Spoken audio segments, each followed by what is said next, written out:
ഇന്ന് ഞാൻ കാണാം. നിങ്ങൾക്ക് കാണാം. എന്താ അറിയോ, ഞങ്ങളെ ക്യാപ്റ്റന്റെ തന്ത്രം കാണാം. പുതിയ ക്യാപ്റ്റന്റെ കീഴിൽ ഞങ്ങൾ കളിച്ചാൽ പോലെ അക്സർ പട്ടേലാണ് ക്യാപ്റ്റൻ. നിങ്ങൾക്ക് പഴയ ക്യാപ്റ്റൻ ഒരു വിലയില്ലേനും. അങ്ങനൊന്നുമല്ല, ഒരു പുതുമ ഉണ്ടാവുമ്പോ ഒരു ആവേശം ഉണ്ടാവും. ഒരു ആവേശം അതാണ്. നിങ്ങൾക്ക് പന്ത് ഒഴിഞ്ഞു പോയിന്റെ സന്തോഷം നല്ലോണ്ടല്ലോ.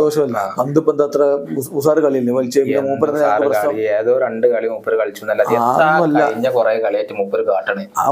ഒരു കാര്യമില്ല. കുറെ അങ്ങോട്ടും ഇങ്ങോട്ടും പീസും കീപ്പർക്ക് കുറെ കാറ്റും കിട്ടും, അല്ലാതെ പ്രത്യേകിച്ചൊന്നുമില്ല. ഈ ബേസിലും അടിച്ചിലും സിക്സർ അടിച്ചിലൊക്കെ നിങ്ങൾ തന്നെ ഞങ്ങളോട് പറയണം. ഞങ്ങളെ മകൾക്കൊക്കെ തടയാൻ ആരെങ്കിലും, അതും ചിന്നസ്വാമിയില് ഇന്ന് മാലപ്പടക്കാരം മൂപ്പരെ കേറി പോയാല് ഒരു 10-15 ബോൾ കളിച്ചു മതി. അപ്പൊ 50-60 റണ്ണായി ഉണ്ടാവേ. അതാണല്ലോ ഈ പ്രശ്നം ഇവിടെ. പിന്നെ ആരാണ് ഉള്ളത്?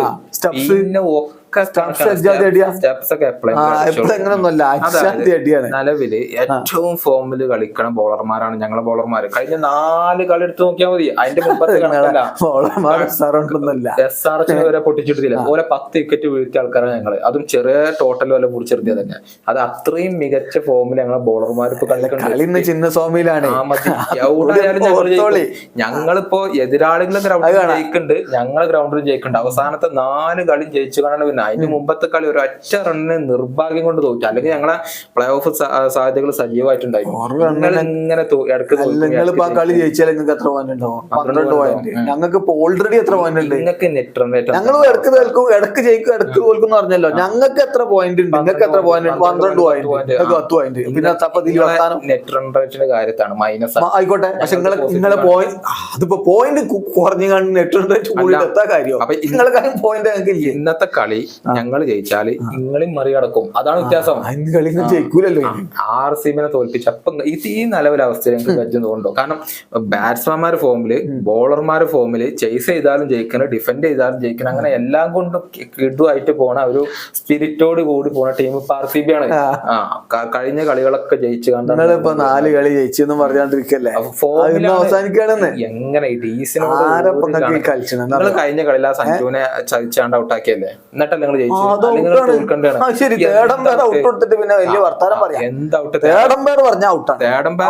തീരുമാനം അന്തിമമാണ്. അത് ഇവിടെ കണ്ടം ക്രിക്കറ്റിൽ പോലും എല്ലാവർക്കും അറിയാം. ഒരൊറ്റ നോക്കിൽ നോക്കിയാണ്ട് ഒറ്റ വിടലാ ഔട്ട്. അതൊക്കെ നമ്മളെ ഇപ്പൊ നമ്മളെ ആൾക്കാർ കായ് കൊടുത്തിട്ടാണ് നിങ്ങൾ പറഞ്ഞു. നിങ്ങൾക്ക് അല്ല നിങ്ങൾ പറഞ്ഞു അർത്ഥം സഞ്ജുവിനെതിരെ പന്തിനെ ജയിപ്പിക്കാൻ വേണ്ടി ഒരു ശ്രമം നടന്ന അത്ര തന്നെ അതിലുള്ളൂ. അത് വേറെ കാര്യം.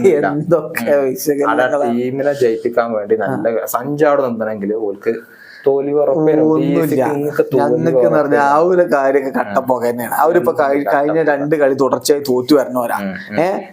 എന്നിട്ടാണ് ഇപ്പൊ DC നിങ്ങൾ പറഞ്ഞത്. DC എന്ന് പറഞ്ഞാല് ഈ സീസണിൽ നിങ്ങൾ നോക്കിയാൽ മതി, ഇത്ര നല്ല ഉഷാറായിട്ട് കളിച്ചണ മഗ്ഗക്കനെ പോലത്തെ ഒരു കളിക്കാരൻ ഒരു ടീമിലും നിങ്ങൾ ആദ്യം മനസ്സിലാക്കി. പിന്നെ അക്സറും കുൽദീപും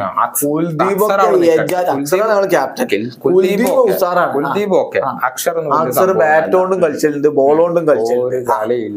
നല്ല ഉഷാറായിട്ടും ബാറ്റ് വേണമെങ്കിൽ സിമ്പിൾ ആയിട്ട് വീഴ്ത്ത അതിനുള്ള തന്ത്രങ്ങളും ആളുകളും. കഴിഞ്ഞ കളിയിൽ സിറാജിന്റെ ബൗളിംഗ് കണ്ടില്ല, സൂപ്പർ ബൗളിംഗ്. 3 വിക്കറ്റ് മുമ്പ് എടുത്തു കരൺ ശർമ്മ. ഇത് കളി ചിന്നസ്വാമിയിലാണ്. എല്ലാവരും സ്വാമി എന്ന് പറഞ്ഞാല് പേരിൽ നിങ്ങളെ ഹോം ഗ്രൗണ്ട് ആണ്. നിങ്ങൾ ഏറ്റവും കൂടുതൽ തോറ്റിക്കുന്ന ഗ്രൗണ്ട് ചിന്നസ്വാമിയാണ്. അത് നിങ്ങൾ എന്താ മനസ്സിലാക്കാത്ത? സ്വാമിയിൽ ഇപ്പൊ ഞങ്ങൾ വിജയിച്ചുകൊണ്ടിരിക്കണ്ടോ? ഞങ്ങളെ ബാറ്റ്സ്മാൻമാർ എല്ലാവരും ഫോമില. കോഹ്ലിന്റെ ഒക്കെ കഴിഞ്ഞാൽ ഇത് അടിയണ്ടിയില്ല. എല്ലാം കൊണ്ട് 2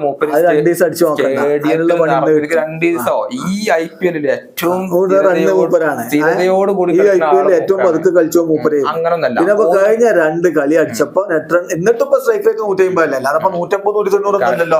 എല്ലാം കൂടി കൂട്ടിയിട്ട് ഇപ്പൊ കഴിഞ്ഞ 190 അടിച്ചിട്ടും ഇവിടെ 150 എത്ര ഉള്ളെങ്കിൽ മുമ്പേ അമ്മാരി കോട്ടൽ കൊട്ടി ഉണ്ടാവും. നോക്കി കളി നല്ല സ്ഥിരതയോടുകൂടി സാഹചര്യങ്ങൾ തീരുമാനമായിട്ട് കളിക്കുന്ന ആളാണ് മൂപ്പര്. എല്ലാം തീരുമാനം മൂപ്പര് തന്നെയാണ് RCBന്റെ നട്ടല് എന്നുള്ളത് ഓരോ കളി കൂടുമ്പോൾ.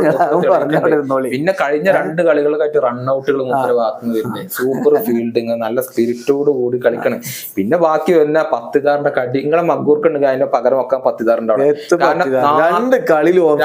കളിയൊന്നല്ല 4ഓളം കളി അടിച്ച കഴിഞ്ഞു. അത് ഓഫാക്കി പോയി, അത്രേ ഉള്ളൂ. മഗ്ഗാർക്ക് പക്ഷെ 15 ഗോളിലേക്ക് 22-25 ഗോളാവില്ല. ഒരു 10 ഗോൾ അധികം എടുക്കണില്ലേ? ആ 10 ഗോൾ ഞങ്ങൾക്ക് ഇവിടെ ജയിക്കാൻ. അത് നിങ്ങൾ മനസ്സിലാക്കി. അടിപൊളി അത് ജയിച്ചത് തന്നെ കുറെ കാലമായിട്ട് ഇങ്ങനെ തോറ്റ ടീമല്ലേ ഇതാറല്ലേ അതൊന്നും ഒരു വിഷയമല്ല. പിന്നെ ഫിനിഷർ DK പിന്നെ വിൽജാക്സ് പിന്നെ മിക്ക കളിയിലും അയാൾ മോശം. അയാളാകെ 2 കളിയിൽ അടിച്ചിരിക്കണേ. എന്നിട്ടാണ് ഈ വിൽജാക്സ് എന്ന് പറഞ്ഞ നടക്കുന്നത്. കഴിഞ്ഞ കളിയിലും മൂപ്പര് മോശം. മൂപ്പര് ആവശ്യം ഉണ്ടാകുമ്പോൾ അടിച്ചോളും. പിന്നെ 2+ ആവശ്യം ഉണ്ടാകുമ്പോൾ അടിക്കും. ഞങ്ങളിതിലൊക്കെ പ്ലേയേഴ്സ് നല്ല പൊട്ടക്കണക്കിന് പ്ലേയേഴ്സ് അവിടെ ഉണ്ട്. കാമറൂണിന് സൂപ്പർ ആയിട്ട് കളിക്കണ്ടല്ലോ. ഇപ്പൊ അതാണ് പറഞ്ഞത്, നിങ്ങളെ ബോളർമാരൊക്കെ നല്ലോണം പേടിച്ചിരിക്കണം. ഒരു പേടിയില്ല. ഇന്ന് കാണാം, ഇന്ന് പണിയാണ് തീർക്കും ചെയ്യും. ഞങ്ങളാണ് കേറി പോവും. RCB പഴയ പോലെ തന്നെ ആവും ചെയ്യും.